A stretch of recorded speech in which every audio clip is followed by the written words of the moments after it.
Anta Koti Vrinda Ki Jai. Prem se kaho Shri Krishna te Prabhu Nityananda Shri Advaita Gadadhara Shivasadi Gaura Bhakta Vrinda Ki Jai. Shri Shri Radha Krishna Gopa Gopi Go Shyama Kunda Radha Kunda Giri Govardhana Ki Jai. Vrindavan Dham Ki Jai. Navarit Dham Ki Jai. Ganga Yamuna Mai Ki Jai. Bhakti Devi Ki Jai. Tulasi Devi Ki Jai.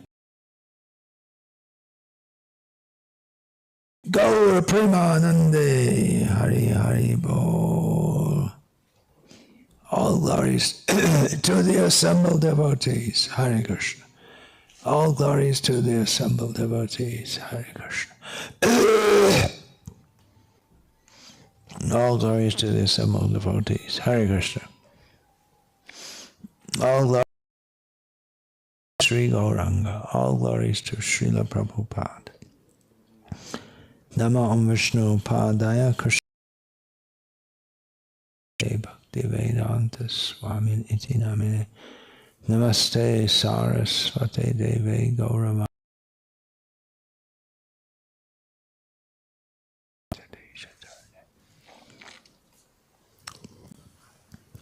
My watch I need to see also. Oh, yeah, it's in my pocket. Okay.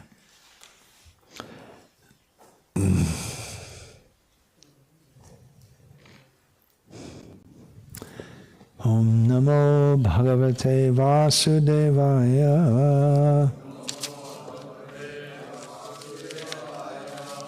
Om Namo Bhagavate Vasudevaya. Om Namo Bhagavate Vasudevaya.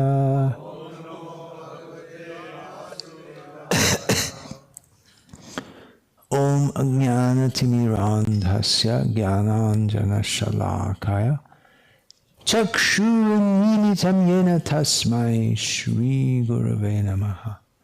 Nama Shrishtam Manumapi Shakti-putram Atra Swarupam Rupam Tasyagrajamurupurim Maturim Goshtavartim Radha Kundam Girivaramaho Radhika Madhavasham Prapto Yasya Pratita Kripaya Shri Gurum Tam Natosmi Vandeham Shri Guru Shri Ataf Parakamalam Shri Gurun Vaishnavanscha Shri Rupam Sagrajatam Sahagana Raghunathan Vitam Tam Sajivam Sadvaitam Savadhutam Parajana Sahitam Krishna Chaitanya Devam Shri Radha Krishna Padan Sahagana Lalita Shri Vishakha Vitamscha Guru Vaishnav Bhagavan Tina Smarane Hoy Vigna Vinashan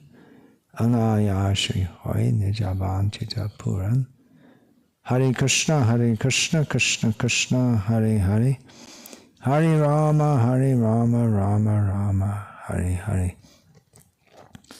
I've been given questions from members of Pandava Sena, which is a youth group of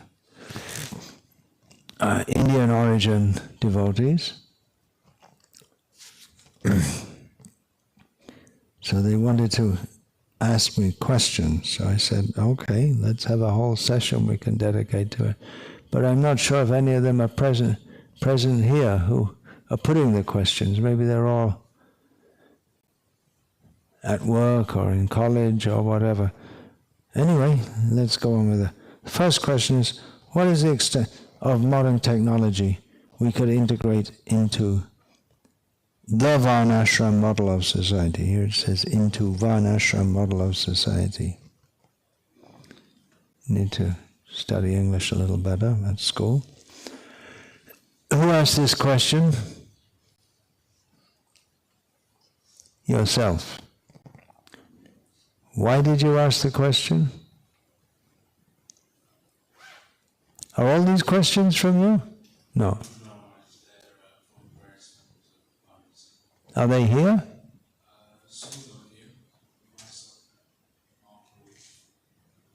Okay. Why did you ask this question? I just wanted to know because... Just it's getting recorded. Because there are certain technologies like airplanes and cameras and microphones that help us, help like sannyasis travel to different countries to give lectures and, spread Harikatha in various ways. So that's what I was wondering, Maharaj, if you can kindly answer the question. So maybe the question could be reformulated, that if Srila Prabhupada, he envisioned and desired a descaling of industrialization and people live simply depending on the land, the cows and Krishna, then we wouldn't have all these things, would we? Something like that.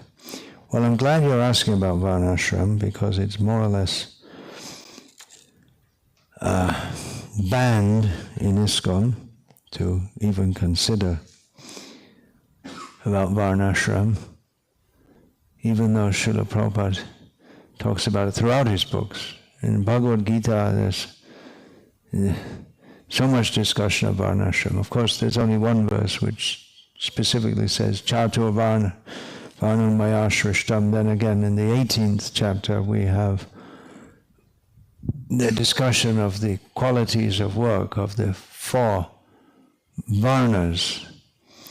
And among the ashrams, the sannyasi is particularly mentioned. But actually, if you study, when Krishna speaks again and again about swakarma, that means one's prescribed duties according to Varnashram. And Srila Prabhupada wanted his followers to revive and reintroduce Varnashram society, especially in the last few years. He was emphasizing this very much. But unfortunately, I don't know if it's unfortunately or if that's the right word, but you may know that over several years, the ISKCON leadership had a strategic planning committee in which they had leading devotees from all over the world come together, spending how much money we don't know, trying to strategically plan for the future of ISKCON, and Varnashram wasn't even mentioned. If they'd said, we don't know how to implement it, so we'll put it off for later, at least they would have mentioned it, but it wasn't mentioned at all. So we can't expect much success if we ignore the orders of Srila Prabhupada. Of course, book distribution is going on. So many other things are going on, but Srila Prabhupada emphasized this so much, and if we just pretend he didn't, then we're not very good disciples.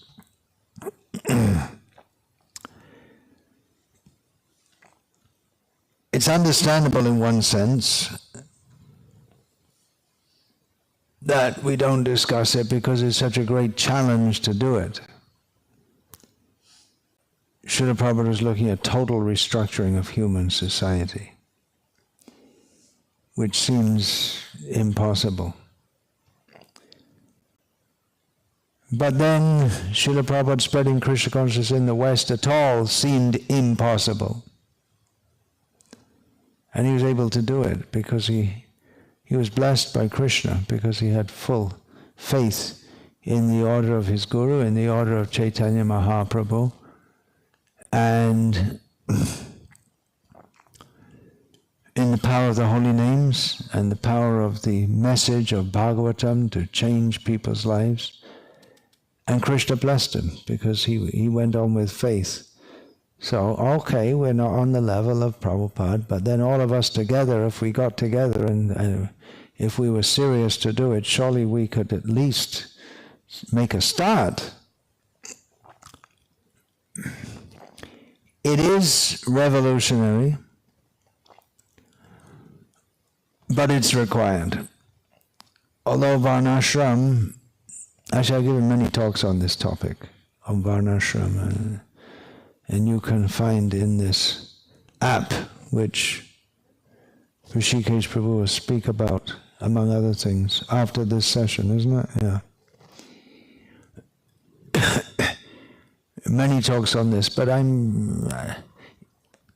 many more things to say, but I may stop talking about it because who's listening? Shivaram Swami and Bhakti Raghav Swami have several times made or tried to make presentations to the GBC why we should do this, but they're not interested. That's the unfortunate situation. So, not that I'm giving up, but let's just go out and do it. And whoever wants to get involved, they can get involved. But we can't expect that ISKCON at the present time is going to do this. However, I strongly feel that, as Srila Prabhupada said, millions will join our farm communities. That if we actually got simple living and high thinking farms, we could attract many people to come and join us. We're trying to do it by the philosophy route, mainly. But many people, I don't know about so much in this country, but in America, where land is much cheaper also, but we're hearing of people who are opting, despite having their college degrees and this and that, they're thinking, what am I going to do with my life? I don't want to live in this rat race, in this city life. And they want to live in the country. Not with the simple living, high thinking ideal that Prabhupada had, but they want to live an alternative lifestyle. They don't want to get caught up in the squeeze every drop of blood out of you society. No, they have enough sense not to be part of that. So if we were to offer simple living, natural living, that's a buzzword, people like natural living, growing your own food, protecting the cows, that would also be the proper antidote to the veganism, cultism. They have a good point, that cows are being raised for slaughter. But if we raise cows and look after them up till the moment of death, then it becomes, and it's seen that the cows are happy, then they have a harder time pressing their point. They may say that, well, cows, they're not supposed to. Actually, there's so many things. I shouldn't get into so much detail. So yeah, we could make a big impression and attract many people to join us or to take interest in us. Otherwise, why should they take interest in us? To the average person, we're just some, well, we don't exist for a start. They don't even, we had Harinam in Oldham. Thank you, well done. There may be that. When was Harinam, public Harinam last done in Oldham? Any idea? Don't know. You live here and you don't know. 2012. 2012, 13 years ago. Last time. First and last time. No, well, that's not the last because we... I was here previously, after 2016, around the same grounds, but I don't know it's between 2016 and now. 2016, okay, so maybe it seems there may have been 2 Harinams. Maybe there were more, but it's certainly not a regular thing going on. So most people, they don't even know we exist. it's definitely, I don't know so much about Britain, it's definitely like that in America. I travel around America and people sometimes ask, are you monks? Thinking that for them monks means Buddhist monks. And many people who say Hare Krishna, they don't know what it is, never heard of it. Older people. And we say, oh yeah, I remember, yeah, it's still around, like that. So we shouldn't stop Buddhist tradition, we should ramp it up more and do Harinam Sankirtan. But we're not showing how it's a better way of life, even materially. We're not demonstrating that. In Prabhupada's books, it's very heavy. He has so many descriptions of modern civilization. Animal civilization, cat and dog civilization, vagina-licking civilization, less than animal civilization, foolish civilization, nonsense civilization. There's so many things, Srila Prabhupada. He definitely wanted to give an alternative to this soul-killing civilization. So we should do it. How to do it is not so easy to understand. But I'm sure if we brought all the the good brains of ISKCON together, and we sincerely want to do this, then Srila Prabhupada will bless us. Krishna will bless us. We read this morning, Tesham satata yuktanam bhajatam priti purvakam dadami buddhi yogam tam yena mam upayanti te. To those who worship me devotedly, with love, constantly, I give the intelligence by which they can come to me. So Krishna will give the intelligence. I'm not waiting because I'm not going to live much longer. I'm trying to get... I have a few... I'm involved in a few farm communities in India and one in Czech Republic. Well, it's small, but it's something of a start. At least some people can get involved. I'm very eager to get something started in America also. Should be done in Britain.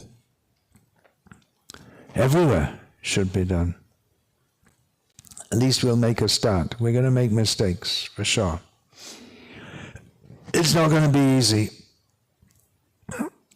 But it should be done. We should do something to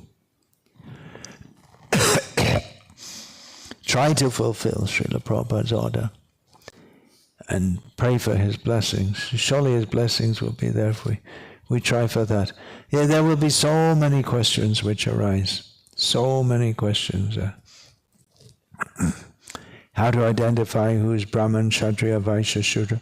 The Kshatriya question is a big question, because what does a Kshatriya mean in the modern age? Someone sitting behind a computer launching missiles, sitting in Las Vegas launching missiles in Iraq or wherever. Is that a Kshatriya? Is an MP a Kshatriya? I don't think so. They're not Kshatriyas. The whole system is vox populi.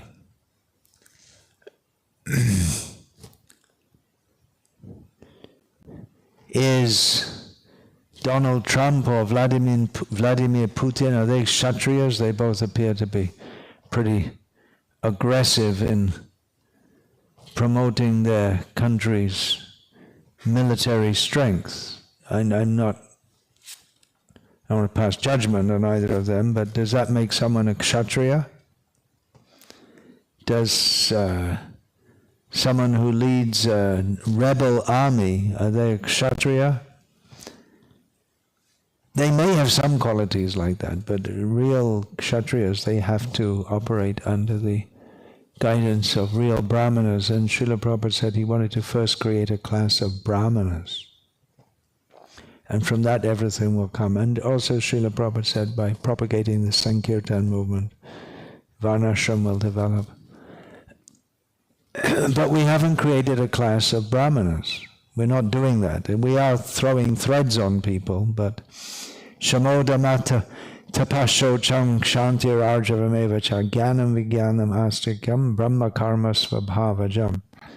We're not training people specifically in the qualities, the 9 qualities of brahmanas mentioned in Bhagavad Gita. There are caste brahmanas, people who are born in a brahmana family and who are known to be brahmanas, and still mostly in India at least, I'm not sure about Indians in Britain, but brahmanas of that time, they'll only marry brahmanas.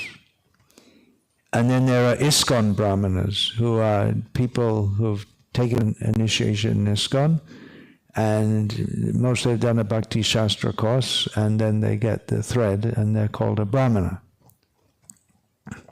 But they're not living like Brahmanas. It's not creating a class of brahmanas for leading Varnashram.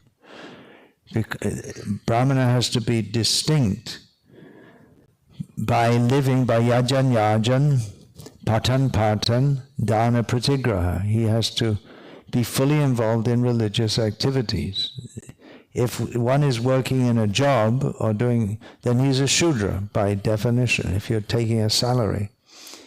If you're working in some company,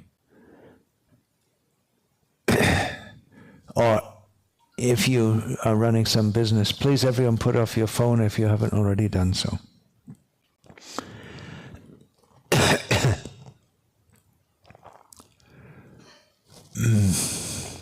If you're running a business that's perverted reflection of a Vaishya, because most of the businesses nowadays, they're not traditional Vaishya businesses. They're part of the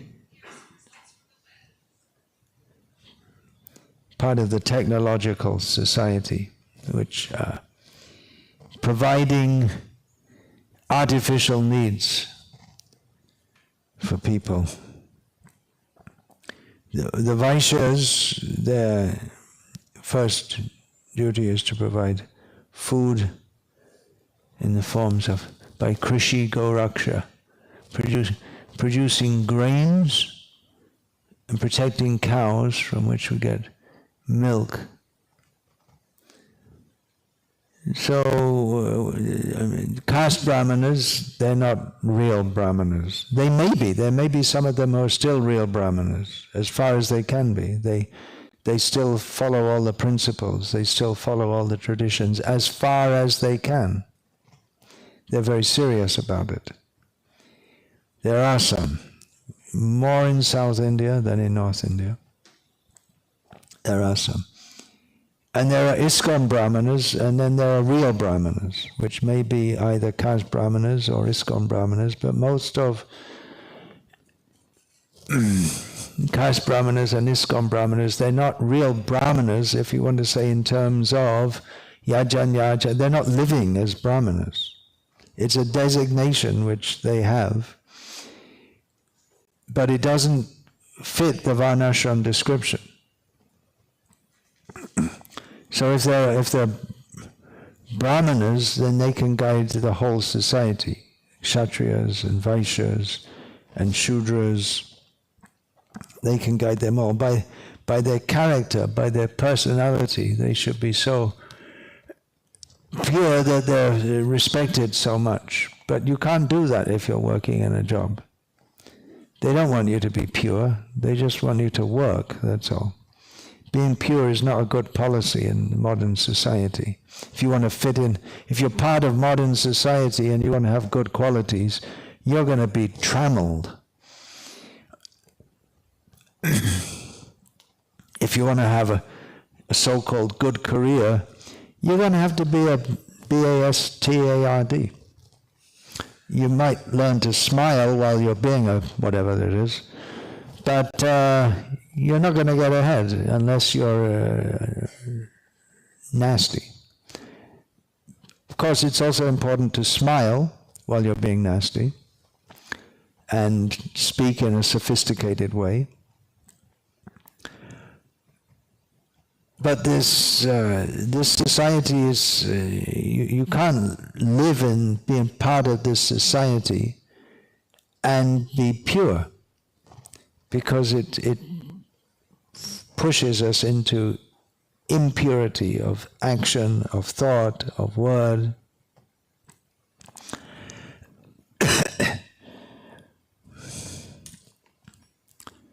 So we need to create real brahmanas, and then they should be deeply committed to Krishna and Krishna consciousness, deeply learned in Shastra, preferably. Not all brahmanas are like that, but there may be pujari brahmanas also. There are different kinds.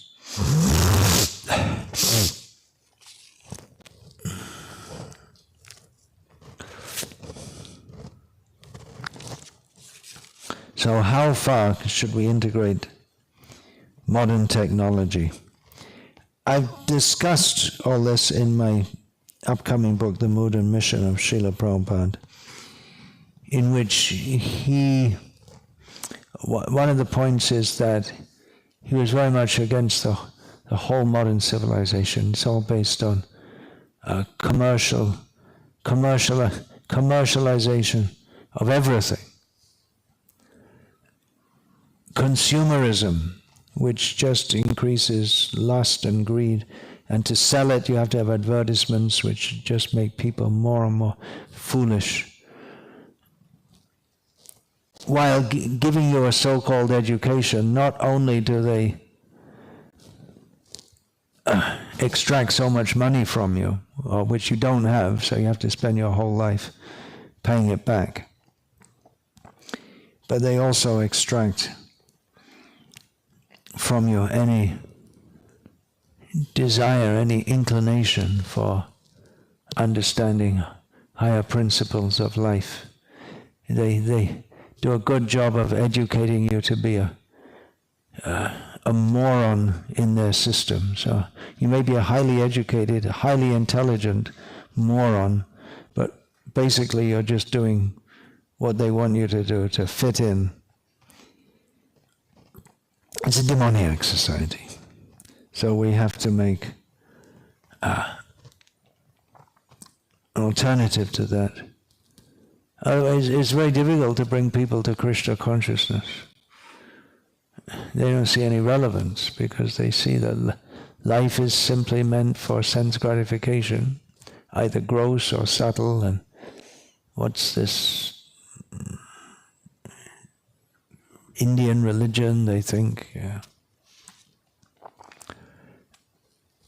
So there may be, Srila Prabhupada said, factories may continue for some time, but as Krishna consciousness, he was talking about how Krishna consciousness can change the world. But he said as people take this up more and more, then automatically they won't want to do that. You may have seen in Srila Prabhupada's purports, he wrote this in the first canto, even before he'd been to the West.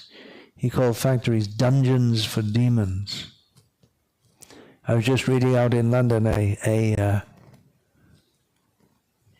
poem written by William Blake, who some of you may have heard of, British English, mystic and poet, who wrote, just at the beginning of the Industrial Revolution, he wrote of the satanic mills, the first factories. He thought they're satanic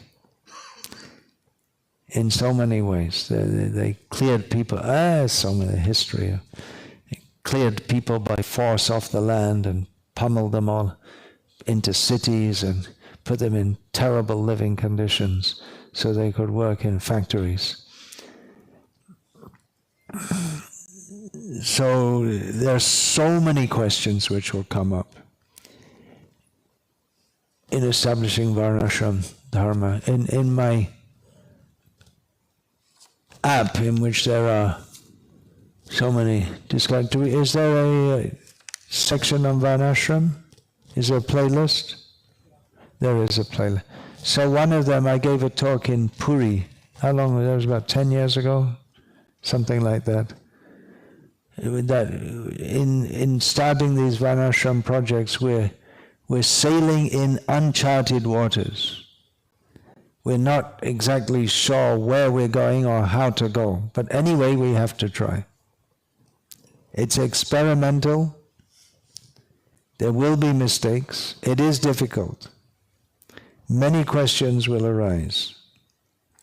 They do arise all the time as we go forward with this. But as I say, I may not speak so much about this. I may or may not. I'm thinking about whether to go on talking about this because it's really time to just do something and let's just do it. And those who want can participate in it, and those who are not interested, all attempts to make them interested have. I'm talking about the leadership. They're turning a blind eye to it. How to pronounce Sanskrit shlokas with tune, the proper tune. Sanskrit pronunciation, I've given a talk on. It's in my app. It's already there. Proper tune, that I have to make. The Mangalarti tune that Srila Prabhupada wanted, you can get that from seeing on my app again some of the Mangalarti kirtans I led. What is the proper mood we should have when we go into holy places? Well, it's the same mood we have anywhere else. How can I serve Krishna? How can I serve the Vaishnavas?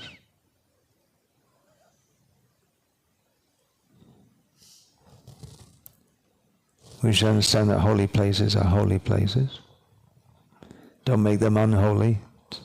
If you have a tendency to be unholy, put it on hold. Don't do it in the holy places. Bhagavatam speaks about how we should enter holy places. What should we do there? Who knows? Or in a negative way, it tells what we shouldn't do. Anyone? Yatirtha buddhi salale nakari jid janeshva vigneshu sa eva gokara. Persons who go to holy places simply to take a bath but don't take advantage of the association of spiritually advanced people there, then their going to a holy place is no more beneficial than that of an animal going to a holy place. We should hear. And then again it's said that wherever anyone is speaking purely the message of Gita and Bhagavatam, that is a holy place. So we may not need to fly halfway around the world to go to a holy place. Anywhere where you can hear the message of Bhagavad Gita and Bhagavatam, that is a holy place. And the mood we should have, we can hear from saintly people what our mood should be. In material consciousness, our mood is Ishvaro aham bhogi. I'm the boss here. Everything is meant for my enjoyment.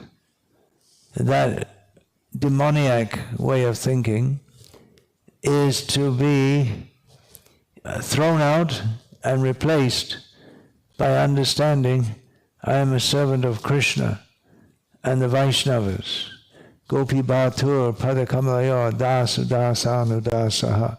The servant of the servant of the servant of the lotus feet of the maintainer of the gopis.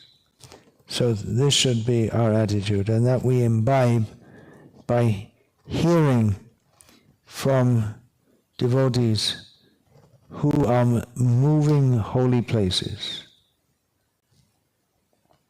Who knows that verse? About moving holy places. Yeah. Tirtakuvanti tirtani svantastena gadabrita. Yudhishthira said to Vidura, you are a moving holy place. You go to holy places to make them holy, because in your heart is Krishna. What's the most important lesson we can learn from Bhagavad Gita? Okay, why don't we ask, who asked this question? Not here. Okay, let's pass the mic around and let's see what all of you think. Don't give a lecture, just give a short idea. Anyone? Who's holding the mic? You say first of all.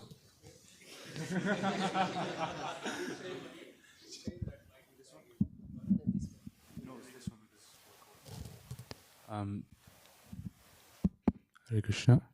I think one of the most important lessons is you're not the body, you're the soul. Okay. Anyone else? Any Brahmins here? Do we have any Brahmin devotees? They should know. Jnanam, Vijnanam. They're supposed to be knowledgeable and realized. Sarvadam parityaja mamekam sharanam vacha ham tam sarva papibhyo moksha shami masuchar. Abandon all varieties of religion and surrender unto me. I shall deliver you from all sinful reactions. Do not fear. Anyone else? Dehinosmin yada dehi kamaram yamananjara. Okay, you're not the body, that's already been mentioned, so we have 2 votes for you're not the body. Always think of Krishna. Yeah, Krishna says several times in Gita. Most famously at the end, Manmana Bhavamad Bhaktaha. Always think of me, become my devotee. Shamananda, do you want to tell us? You want to say the same thing. Okay, let's pass it over to the ladies. Manghi Partavya Pashritya, Yipi Suf Papayonia, Striyo Vaishastata Shutras, Tepi Anti Parangatim. That's a verse for the ladies. Krishna is the Supreme Personality of Godhead. Krishna is the Supreme Personality of Godhead. These are all teachings from Bhagavad Gita. Anyone else?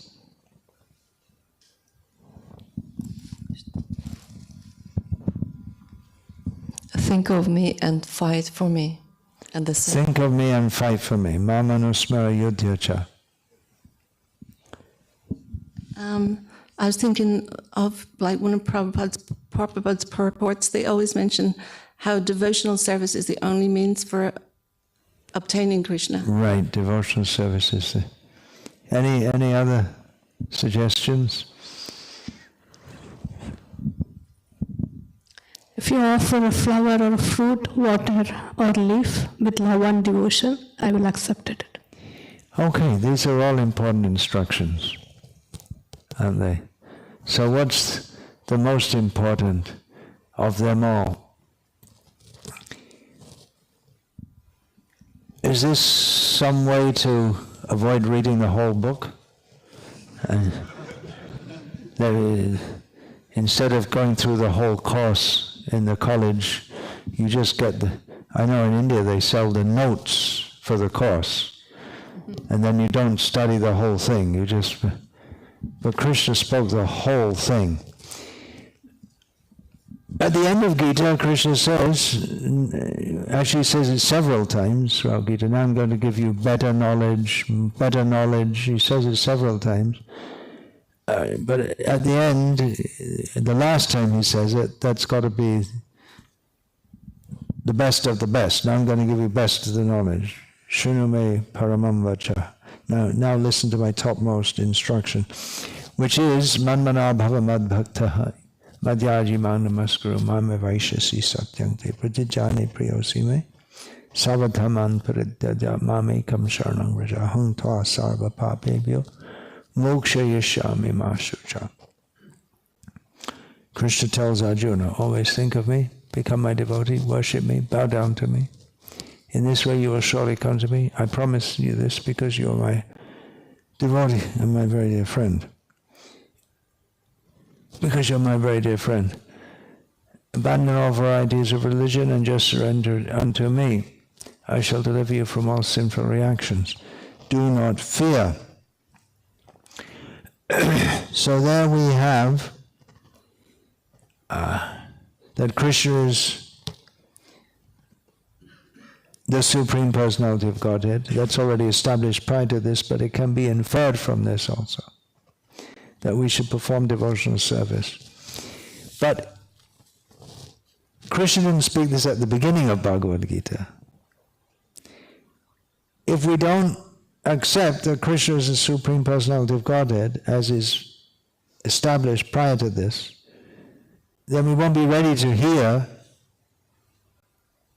that we should surrender to Krishna. We should always think of Krishna. And even if we do, we may wonder why. So we have to know that Krishna is supreme.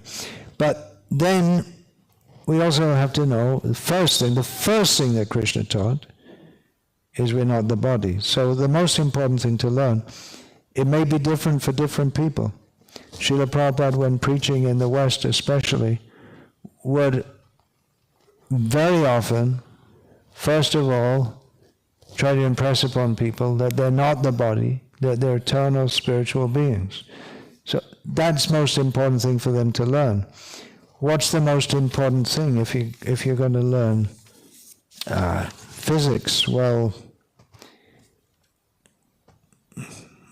I don't know, but the most famous equation, E equals mc squared, you could say that's the highest understanding in the whole field of physics.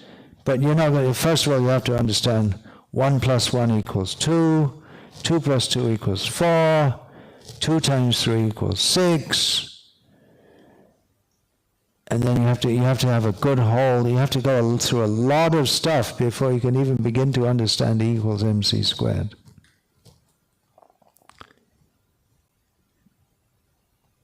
Did anyone here understand it?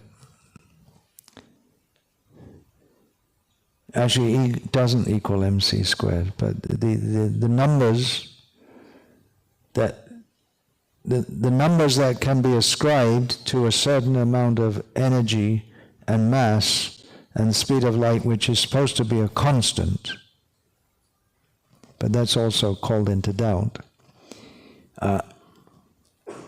They should all work out to make the equation E equals mc squared. But you can't, if mass, you can't literally multiply mass by the speed of light, what to speak of the speed of light squared. The speed of light squared is a numerical concept.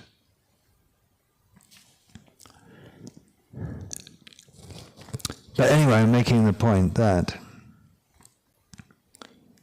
whatever field of physics you get into, or biology you get into, or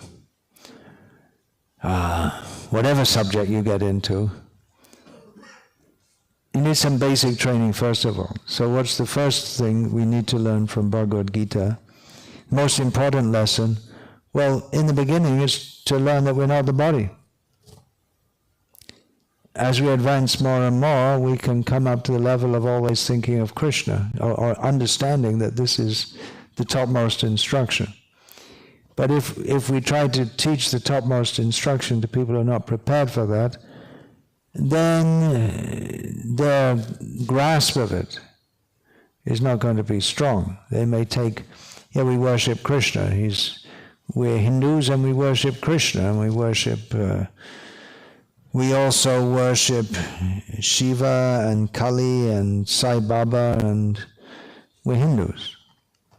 So they may accept, we accept Bhagavad Gita, but they don't understand it. So another way we could say the most important lesson is tadvidhi pranipatena pariprashnena sevaya upadekshanti te jnanam jnaninas tattva darshana. We have to understand the teachings of Bhagavad Gita from a guru by submission, service, and relevant inquiries. We have to learn how to learn. if we simply read, we can learn so many verses. But actually understanding and grasping the essence. Well, that brings us right through to the next question. Why is a guru essential? Same thing, even in a material sphere. Actually, if you want to know this better, you can read in the Science of Self-Realization, the very beginning discusses this question in some detail. The same thing, if you're going to study physics, you need someone to guide you. If you say, I've studied medicine, and now I've studied medicine and I've specialized in brain surgery,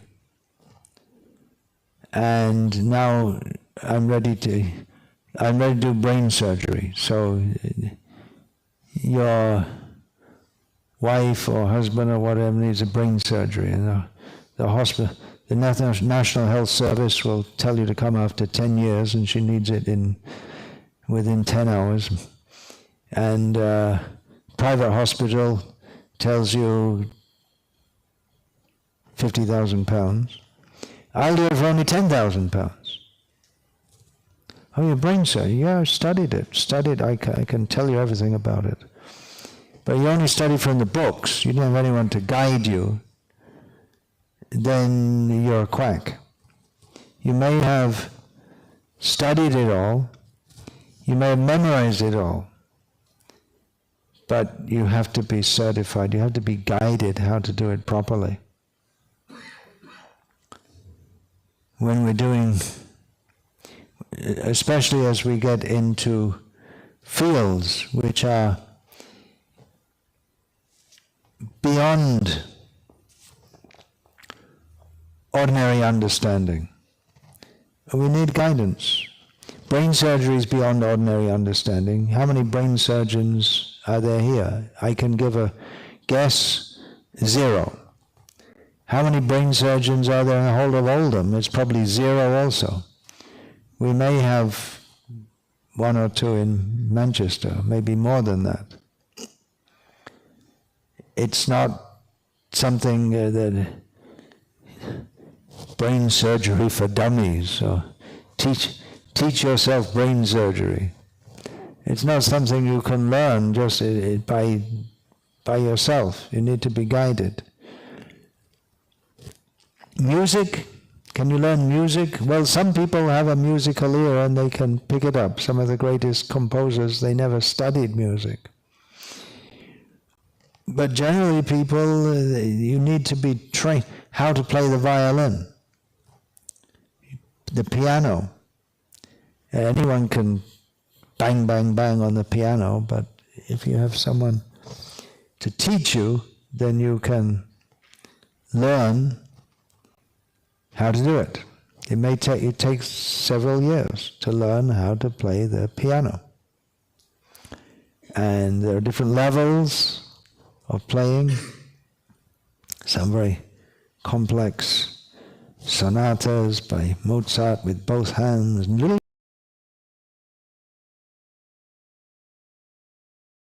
you may have from a previous life some ability just to pick that up, trained and guided in that. And then what to speak of the topics adhokshaja. They're not within the purview of our senses, and transrational. It may not fit with mundane rationality. Krishna, there are so many contradictions in Krishna. As Lord Rama, he establishes dharma by his behavior, but as Krishna, he appears to contradict the rules of dharma. Even Lord Rama. How do you understand why Ram banished Sita? That needs to be explained. So many things need to be explained. But a very simple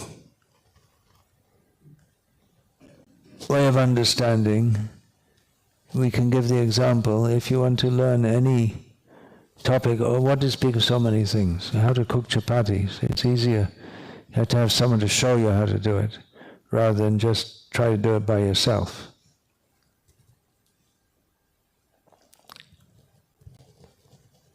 What to speak of such advanced subjects. Don't think you can learn how to make chapatis simply from a book. How to get the right texture of mixing the atta with the water, and then depending on the tawa, what temperature, and different, there'll be different chapati gurus also, who will teach you different, there's so many different kinds of chapatis, and teach you different ways to, I remember once I cooked, because I had to cook the whole breakfast for everyone, so I was doing other things, and I had 6 chapatis. They're all very thick, one stacked on top of each other, with a very low flame. Everyone looked at them and said, hey, they're thick chapatis. They're not going to be cooked, but they're all perfectly cooked. They're very soft. They cook them very slowly. But they weren't used to that kind of chapati. There's one way you can cook many chapatis at a time with only a tawa, only for one. Or you can go to Amritsar. Who's seen in Amritsar? A huge tawa. What is that called in English? Skillet or something? What's it called? Anyway, thing they cook chapatis on. Wider than this, and they have a whole bunch of people rolling chapatis, throw it on a burning fire, and they turn out thousands of chapatis an hour and feed so many people. There are different ways of doing it. But you need someone to teach you how to do it, otherwise you're not going to get it right.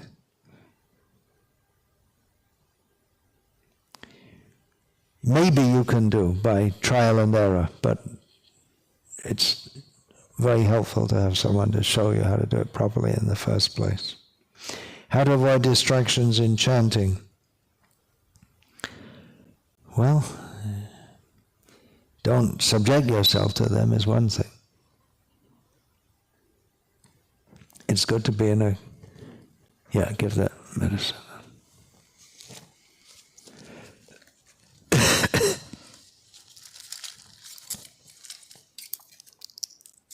So now it's 5:45. No, it's supposed to be 5:45. No, it's supposed to be 5:45. I was wondering why you're giving it late every day. From tomorrow, 5:45.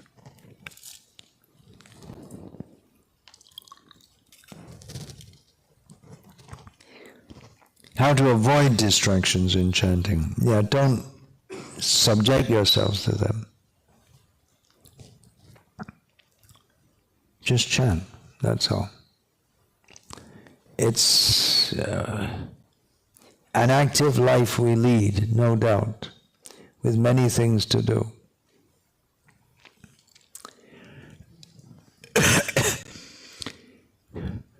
Generally, I don't look at my computer until after chanting the rounds. I do a lot of work on computer most days, but generally I don't. I may play some bhajans while I'm bathing and all these things. And if there's some email I need to send early, or there may be some urgent business I'm checking on, I may look at it, but I make a habit of not getting into it. Otherwise you say, I just do one little thing, another little thing, and then the whole morning's gone and you didn't chant your round. So same thing. It's very common. There may be millions of people all over the world. The first thing they do every day is look at their phone.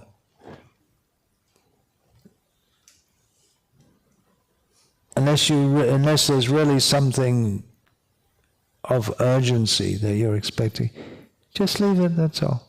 Don't even look at it until you've chanted your rounds, or at least chanted a good number of them. Avoid distractions. Well, those are external distractions. You can avoid, and the distractions come up in the mind. That requires practice to overcome that.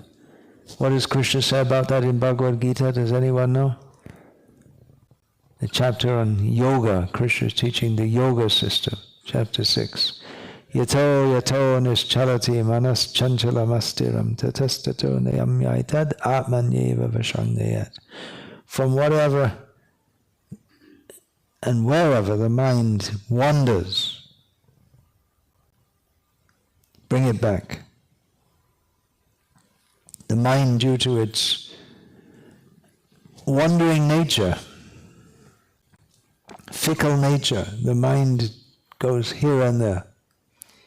Bring it back, bring it back. It's practice.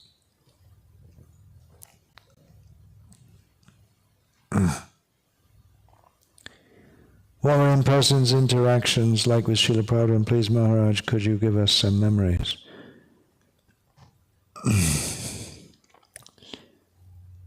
I used to get asked this question a lot, so I thought I'd just write it in a book, which I did.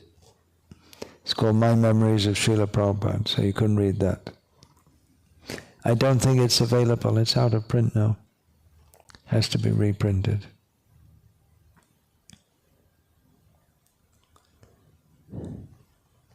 Memories of Srila Prabhupada are very inspiring, no doubt. But he said, if you want to know me, read my books. He lives forever in his divine instructions, and the follower lives with him. If we go back to Godhead, to our parents, go back to, that's generally understood from the instruction of Nrsimhadev to Prahlad Maharaj, that is, by Prahlad Maharaj's strong devotion, his forefathers, going back 7 generations, would be delivered. So that's generally understood, yes? If you were to change the modern education system, how would you change it? Again, this is in the book, The Mood and Mission of Srila Prabhupada. Srila Prabhupada didn't recommend changing the modern education system. He said it should be just closed down. He's specifically talking about the university. He said they should just close them all down. They're just teaching nescience. It's rotten from back to front, top to bottom, inside out. It's all rotten. It's all. I'm planning on giving a talk on that during this camp. Just bringing to the forefront how, or to some extent, discussing how demoniac this modern education system is, which purports to do good for people, but it's good within the definition of what demons think is good, which is live your life in ignorance and die in ignorance.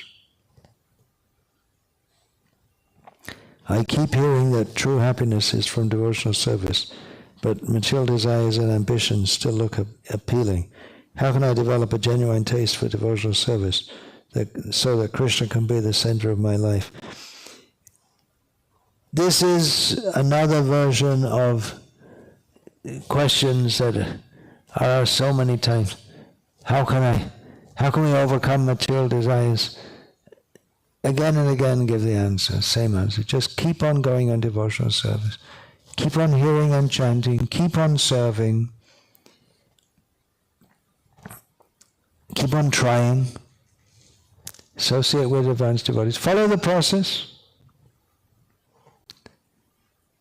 you'll make advancement. Genuine taste comes after we have crossed all material desires. That may be quite some way into the future. But we have to keep on going. And even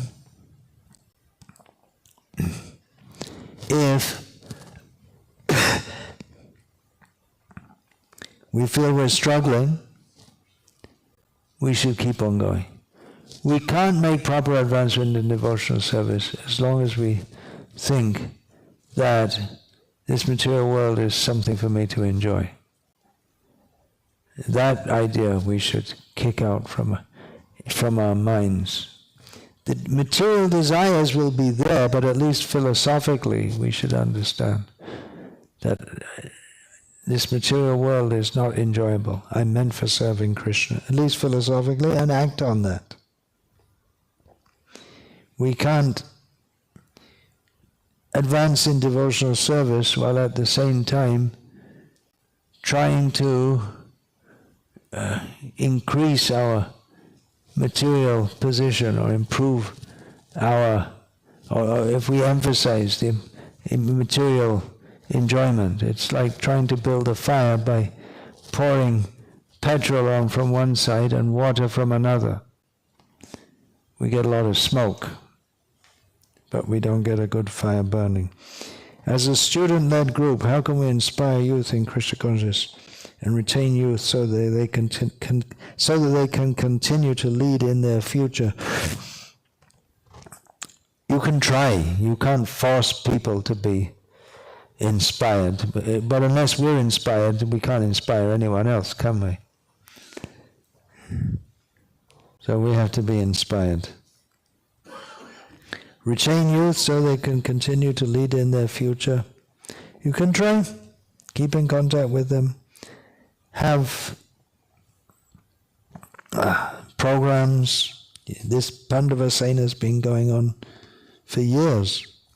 So you should have some answers by now. I would suggest you, whoever is asking this question, ask some senior members of Pandavasena. When it was founded, those were the original members. They're not youth anymore. They're parents of youth now. So you can ask them. You can ask senior members about their experiences and how they've themselves been able to remain in Krishna consciousness. Don't expect everyone to remain. It's the material world after all. Not everyone's going to be strong in Krishna consciousness, but we're trying to bring people in and bring them up as far as possible. Potential real. What's one piece of advice you would give for young people who are searching for a purpose in life?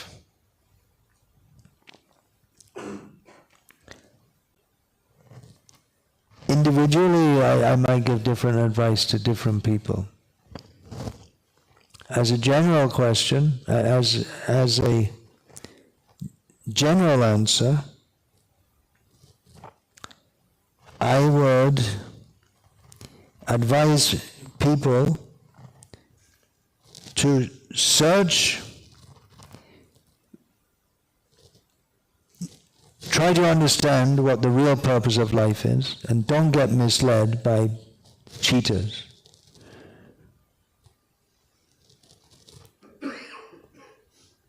Learn. You have to, if you want to know the purpose of life, you're going to have to learn from someone who knows. But don't get misled by cheaters. Find someone who can give you proper advice. I spoke a little bit about that in the morning session. That I read Srila Prabhupada's book, and I came to Bhaktivedanta Mana, but I didn't expect that anyone would actually live up to the ideal that's there in the book.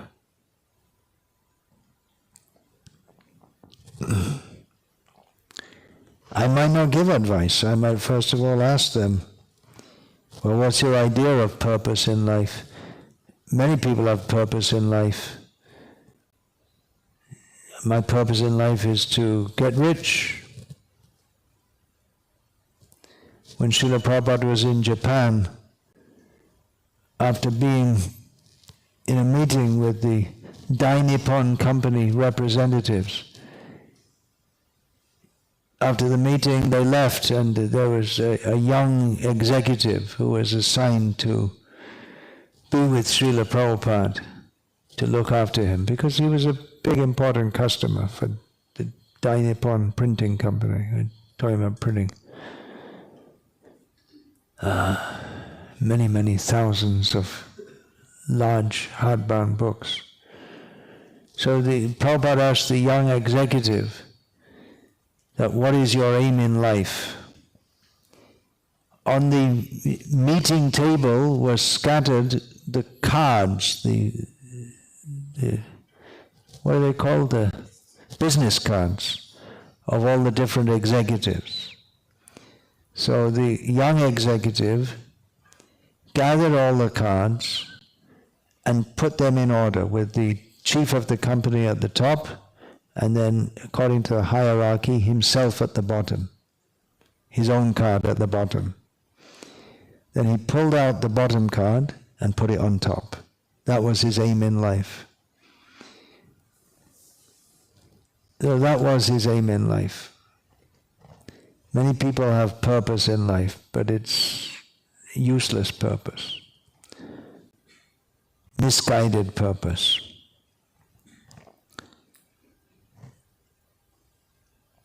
There is a book by Viktor Frankl that was brought to my attention by His Holiness Jayadvaita Swami. It's called Man's Search for Meaning in Life. I think that's the title. It's probably written in German, first of all. Does anyone know that book? You know that book. Is that the right title in English? Was it written in German, first of all? Probably. He was an Austrian Jew. I didn't read the whole book. I just read the first part, which is pretty horrifying. His experiences as a Jew in a German concentration camp. Actually, I think it was in Poland, but it was supervised by Nazis. But the second part of the book, in summary, says that people who have a purpose, man has to have a purpose in life, and those who survived the horrors of the concentration camps were mostly those who had something to live for. They had some hope in their life. Many of them had the hope that they might get back to their families, or they kept the hope alive that we may stay alive, we may escape this, which they eventually did, as he was able to get out and write the book. Escape means that the war came to an end, and the Nazis lost the war. So he's saying that everyone needs to have a purpose in their life to inspire them. And we see old people wandering the streets in countries like England, and nothing to do. Maybe their purpose in life is they get purpose from their dog. The only affection they get is from their dog. Otherwise, they're no use to anyone. They're just, from the materialistic society's viewpoint, they have nothing to contribute to society. There's nothing they can add to anyone's life. They're just waiting to die, that's all. And unsurprisingly, they are miserable. Whereas we find people have some verve in them. They want to get ahead, and my purpose in life is to get my business card and I'll be on the top. My purpose in life is to study and pass my exams and get a good job. or my purpose in life is to... Actually, many people, they don't have a purpose in life, but there are invented purposes of life. There are a whole huge culture around football in Britain, cricket in India. The biggest team around here is Manchester United, Manchester City, whatever. And people find some meaning in life from watching their football team, but it's meaning ascribed to meaninglessness, because it really doesn't matter in any substantial way whether in a football game the ball goes into one net more than the other net. The whole thing it's ascribed meaning. It has no real importance whatsoever, but it's huge, billions of pounds business. And then we have big music stars, and they sing some songs. So much importance is given to them. People try to find some meaning in life. So, searching for a purpose in life. What is your purpose in life? To play the guitar, to simply support my family, if you have a family, to watch the Manchester United football team. Purpose, but what is the real purpose? That we should find out. If young people are looking for a higher purpose in life, they're very precious people. We don't find too many who are very serious about that. We should sit down. It's not a one-liner. What advice you want to give? Boom, boom, boom, finished. One-liner. Just sit down and talk with her.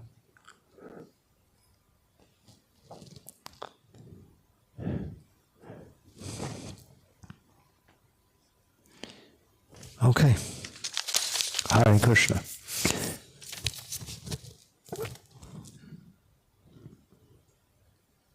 So we can now sing. Yashomati Nandana Brajabaranaga Gokula Ranjana Kana. Jivan Prabhu. Is he there? Yeah, you're back there. Okay. Do you want to sing that? Ready to sing that? Yeah, but you're ready to sing it? You feel confident to sing it? Okay, so we can sing that. It is kirtan also, right? Shravana-kirtana. Last time in Leicester I sang so many songs, but I'm not going to try this time.